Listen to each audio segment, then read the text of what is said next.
പോരാളി വീരനായ അർജുനൻ ദിവ്യാസ്ത്രങ്ങൾ സമ്പാദിക്കുവാനായി സ്വർഗത്തിലേക്ക് പോയ സമയത്ത് പാണ്ഡവർക്ക് ഏറെ ഉത്കണ്ഠയായിരുന്നു.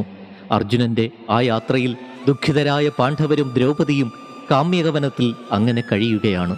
രാജ്യം നഷ്ടപ്പെട്ട ദുഃഖം, കൊടുങ്കാട്ടിൽ കഴിയുന്ന അന്തരീക്ഷം, അർജുനൻ അരികിലില്ലാത്ത അവസ്ഥ, എല്ലാം കൊണ്ടും അവർ ഏറെ ദുഃഖിതരായി തീർന്നു. അങ്ങനെ ഒരു ദിവസം ഭീമസേനൻ യുധിഷ്ഠിരന്റെ അരികിലെത്തി ഇപ്രകാരം പറഞ്ഞു: ജ്യേഷ്ഠ, അങ്ങയുടെ നിർദ്ദേശം അനുസരിച്ചാണ് അർജുനൻ ദിവ്യാസ്ത്രങ്ങൾ നേടിയെടുക്കുവാനായി യാത്ര തിരിച്ചത്. ഇപ്പോൾ അർജുനന്റെ ഒരു വിശേഷങ്ങളും അറിയാതെ നമ്മൾ വിഷമിക്കുന്നു.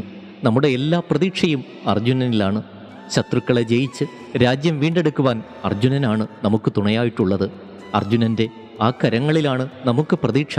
അതുകൊണ്ടാണ് ശകുനിയെയും അവൻ്റെ കൂട്ടുകാരെയുമൊക്കെ ഞാൻ കൊല്ലാതെ വിട്ടതു തന്നെ. ജ്യേഷ്ഠ, അങ്ങയുടെ ആലോചനയില്ലായ്മയാണ് നമ്മുടെ ഈ ദുരിതങ്ങൾക്കെല്ലാം പ്രധാന കാരണം. ചൂതുകളിയിലുള്ള അങ്ങയുടെ ഭ്രമം നിമിത്തം എന്തൊക്കെ നഷ്ടങ്ങളാണ് നാം അനുഭവിക്കുന്നത്. അങ്ങ് അത് തിരിച്ചറിയുന്നുണ്ടോ? ഭീമസേനൻ തുടരുകയാണ്: വനവാസം ക്ഷത്രിയധർമ്മമല്ല, രാജ്യഭരണമാണ് ക്ഷത്രിയധർമ്മം. അതറിയാവുന്ന അങ്ങ് ധർമ്മമാർഗത്തിൽ നിന്നും മാറി നിൽക്കുന്നത് ശരിയല്ല.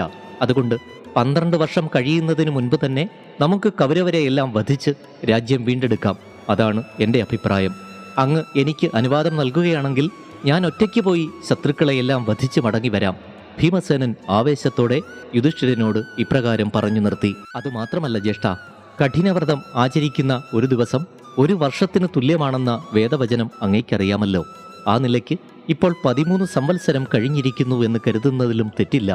അജ്ഞാതവാസത്തിന്റെ കാര്യമൊന്നും ഇനി ചിന്തിക്കേണ്ടതില്ല. നമുക്ക് ആരും അറിയാതെ 1 വർഷം ഒളിച്ചു താമസിക്കുവാൻ സാധിക്കുമെന്ന് അങ്ങേക്ക് തോന്നുന്നുണ്ടോ? ദുര്യോധനന്റെ ചാരന്മാർ നമ്മെ ഏതു വിധേനയും കണ്ടുപിടിക്കില്ലേ? നമ്മളെല്ലാം ഇങ്ങനെ എന്നും വനത്തിൽ കഴിയണമെന്നാണോ അങ്ങയുടെ ആഗ്രഹം? ക്ഷത്രിയനായ അങ്ങ് കുറച്ചുകൂടി പൗരുഷത്തോടെ ചിന്തിക്കണമെന്നാണ് എൻ്റെ അഭിപ്രായം. നിമിഷം തന്നെ കൗരവരെയെല്ലാം നിഗ്രഹിച്ച് നഷ്ടപ്പെട്ട രാജ്യം വീണ്ടെടുക്കണം ജ്യേഷ്ഠ.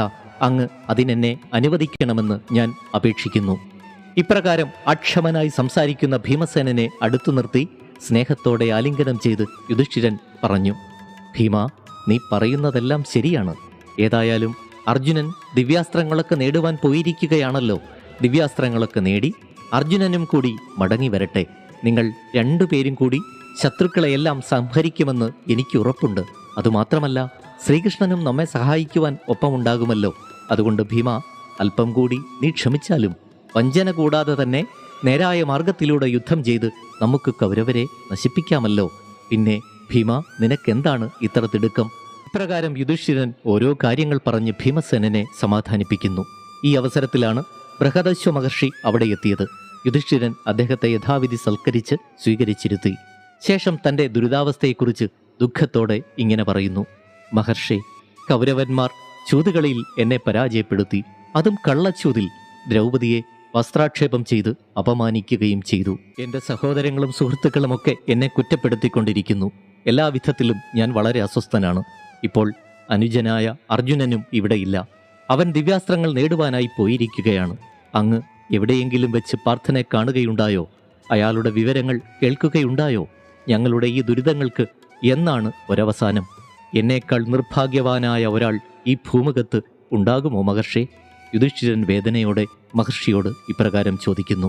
ദുഃഖിതനായി വിലപിക്കുന്ന യുധിഷ്ഠിരനെ സമാധാനിപ്പിച്ചുകൊണ്ട് ബൃഹദശ്വ മഹർഷി പറയുകയാണ്: രാജാവേ, ഇങ്ങനെ ദുഃഖത്തിൽ അങ്ങ് തളർന്നു പോകരുത്. ലോകത്തിൽ സുഖവും ദുഃഖങ്ങളും ഒക്കെ വന്നുകൊണ്ടേയിരിക്കും. അർജുനൻ അധികം വൈകാതെ താങ്കളുടെ അടുത്തേക്ക് മടങ്ങി വരുമല്ലോ. അതിനുശേഷം അങ്ങയുടെ ദുഃഖങ്ങൾക്ക് ഒരു ശമനം ഉണ്ടാകും, അത് തീർച്ച. അങ്ങയേക്കാൾ ദുരിതങ്ങളും ദുഃഖങ്ങളും അനുഭവിച്ച ഒരു രാജാവിൻ്റെ കഥ ഞാൻ പറയാം. അങ്ങ് ആ കഥ ശ്രദ്ധയോടെ കേട്ടാലും. മഹർഷി യുധിഷ്ഠിരനോട് ആ രാജാവിൻ്റെ കഥ പറയുവാൻ തയ്യാറെടുക്കുന്നു. കേൾക്കുവാൻ യുധിഷ്ഠിരനും.